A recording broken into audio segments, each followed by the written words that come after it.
Joseph Vijay எனும் நான். காலையிலேருந்து ஏன் ப்ரோ வீடியோவை நீ பண்ணல? நீ லைவ் வருவோன்லாம் நாங்கள் எதிர்பார்த்தோம் அப்படின்னு கேட்பீங்க. எனக்கு இன்னும் கூட பார்த்தீங்கன்னா, இந்த ஒரு சந்தோஷத்துலேருந்து மீண்டு வரவே முடியல. இது சந்தோஷம் அப்படின்ற ஒரு விஷயத்த தாண்டி, இது ஒரு சரித்திரம். நான் ஸ்டார்ட்டிங்கில் உங்களுக்கு சொல்லணும் அப்படின்னா, எம்ஜிஆர் அவர்கள் டெப்யூட்டா அவர் அரசியலுக்குள்ளே வந்தப்போ, அவர் என்ன அங்கே சாதிச்சாரோ, அதை விட அதிகமாக தளபதி பார்த்தீங்கன்னா பெர்சன்டேஜில் எடுத்திருக்காரு. தமிழ்நாடு கிடையாதுங்க, இந்தியா காணாத ஒரு வெற்றியை தமிழக வெற்றி கழகம் பண்ணியிருக்கு. இந்த கட்சிக்கு ஏன் ஓட்டு போட்டாங்க? இவ்வளோ மாபெரும் வெற்றியை எப்படி மக்கள் கொடுத்தாங்க அப்படின்னா, அதுக்கு சிம்பிளான ஒரு ரீசன். அவங்க ஆல்ரெடி நிறைய அனுபவிச்சிட்டாங்க, நிறைய ஏமாற்றங்களை பார்த்துட்டாங்க. இதுக்கு மேல் இதெல்லாம் வேணாடா சாமி அப்படின்ற ஒரே ரீசனுக்காக தான் தளபதி விஜய் அப்படின்ற ஒரே ஒரு மனுஷனை நம்பி இத்தனை பேர் ஓட்டு போட்டிருக்காங்க. நம்ம எக்ஸ் சிஎம் மு.க. ஸ்டாலின் அவர்கள், அவர் நிற்கிற அந்த கொளுத்தூர் தொகுதியிலேயே பார்த்தீங்கன்னா அவர் தோத்துட்டாரு. மக்கள் அந்த அளவுக்கு வெறுப்பாயிட்டாங்க. போதும்பா, புதுசாக ஒருத்தர் வரட்டும் அப்படின்ற மாதிரி ஒரு மிகப்பெரிய ஒரு மகுடத்தை பார்த்தீங்கன்னா தளபதி விஜய் கொடுத்துருக்காங்க. இந்த இடத்துல ஆக்சுவலாக என்ன சொல்கிறதுனா, கோவமெல்லாம் நான் பேச வரல, ஏன்னா பழி வாங்குறது அதெல்லாம் வேணாம். தற்கூரிங்க, கூட்டம்லாம் ஓட்டா மாறாது, இந்த சாட்டைன்னு ஒருத்தர் இருக்கான சாக்கடை, எனக்கு தெரிஞ்ச அவனால தான் நாம் தமிழர் கட்சிக்கு டெபாசிட் கூட கிடைக்கல. இந்த வாயால் தான். தற்குறி கூட்டம்லாம் ஓட்டா மாறாது, பர்சனல் மேட்ரு இழுத்துறானுங்க, ஃபினான்ஷியலாக அடித்தானுங்க, தேவையில்லாத குற்றச்சாட்டு வச்சுட்டே இருந்தானுங்க. கடைசியில் ஊருக்கு போய் ஓட்டு போகிறதுக்கு பஸ்ஸு கூட சென்னையில் கிடைக்காம நிறைய பேர் பார்த்தீங்கன்னா சென்னையிலே இருந்துட்டாங்க. இவ்வளோ விஷயங்கள் நடந்தும் எந்த விதமான அலையன்ஸ் இல்லாமல், காசு கொடுத்து ஓட்டு வாங்காமல், தனியாக நின்று மக்கள் மேலே இருக்கிற நம்பிக்கை மட்டும் வச்சு தனியாக நின்று 108 தொகுதியில் பார்த்தீங்கன்னா தமிழக வெற்றி கழகம் ஜெயிச்சிருக்கு. இது எவ்வளோ பெரிய சாதனை அப்படின்றது உங்களுக்கு தெரியாது. இத்தனை நாளாக கதறிட்டே இருந்த கும்பல் பார்த்தீங்கன்னா இப்போ என்ன தெரியுமா கதறாங்க?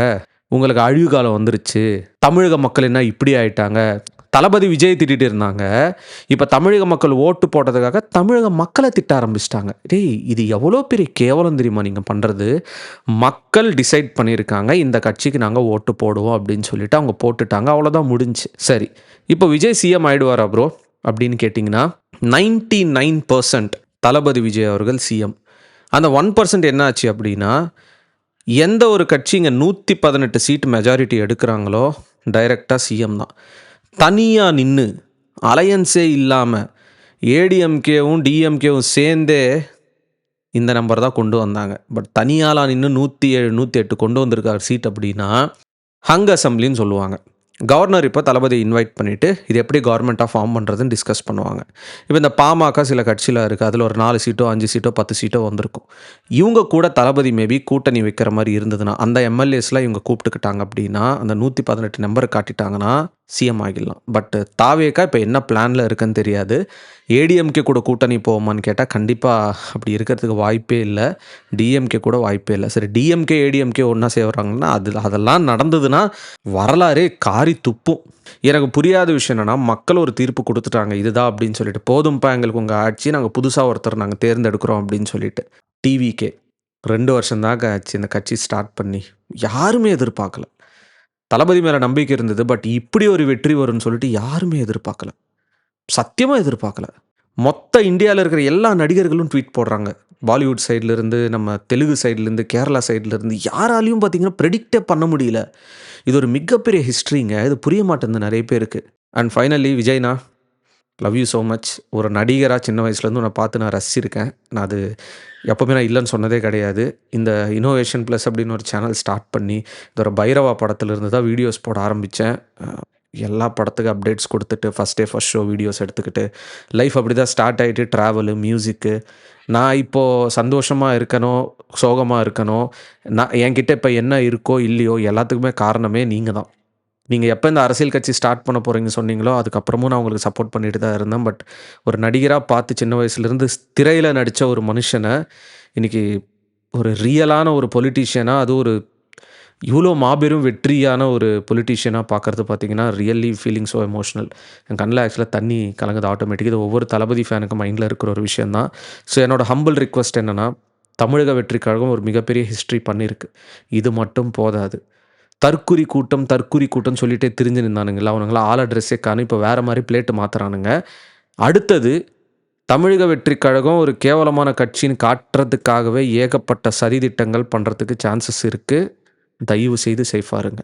இந்த கட்சி என்னென்ன சொல்லியிருக்கோ இதெல்லாம் பண்ணக்கூடாது அப்படின்ற மாதிரியே நிறைய சதித்திட்டம் பண்ணுவாங்க. 100% பண்ணுவாங்க. இப்போ என்ன நடக்க போகுது அடுத்ததுன்னே புரியல.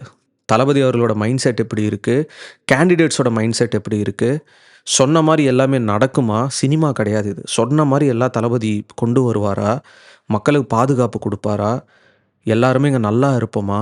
இது எல்லாமே மைண்டில் ஓடிட்டே இருக்குது. இது ஜஸ்ட் நம்ம ஏதோ போயிட்டு first day first show ticket வாங்கின கதை கிடையாது. அவரை இப்போ ஒரு மிகப்பெரிய பொசிஷன் கொடுத்துருக்கோம் மக்கள் எல்லாருமே சேர்ந்து. அந்த நம்பிக்கையை அவர் காப்பாற்றினார் தான் அந்த லெகசி மறுபடியும் அடுத்த 5 வருஷத்துக்கு போகும். எனக்கு இன்னும் கூட இந்த ஷாக்லேருந்து வெளியே வரல. வீடியோ பண்ணலாம்னு உட்காந்து நைட்டு இது 11 மணியே ஆகிடுச்சு. பட் ஸ்டில் நான் இப்போ என்னென்ன பேசுனேன் எல்லாமே என்னோடய மனசுலேருந்து அப்படியே நான் பேசியிருக்கேன். விஜய்னா ஆல் த பெஸ்ட். சிஎம் விஜய்னா சாரி, ஆல் த பெஸ்ட். அந்த சிஎம் சீட்டில் நீங்கள் உட்கார்றது பார்க்கணும். ஐ எம் ஃபீலிங் இந்த ஜென்ரேஷனில் இந்த மாதிரி ஹிஸ்ட்ரிலாம் பார்க்குறதே பார்த்தீங்கன்னா பெருமையாக இருக்குது எனக்கு. ரொம்ப சந்தோஷமாக இருக்குது. I'm feeling so happy. நீங்கள் என்ன நினைக்கிறீங்க இதை பற்றின்னு சொல்லிட்டு மறக்காமல் கமெண்ட்ஸில் மென்ஷன் பண்ணுங்கள். ஜோசப் விஜய் எனும் நான். என்னமோ ஆகுது, எல்லைய மீறுது, பாரமா சேருது, நெஞ்செல்லாம் நோவுது.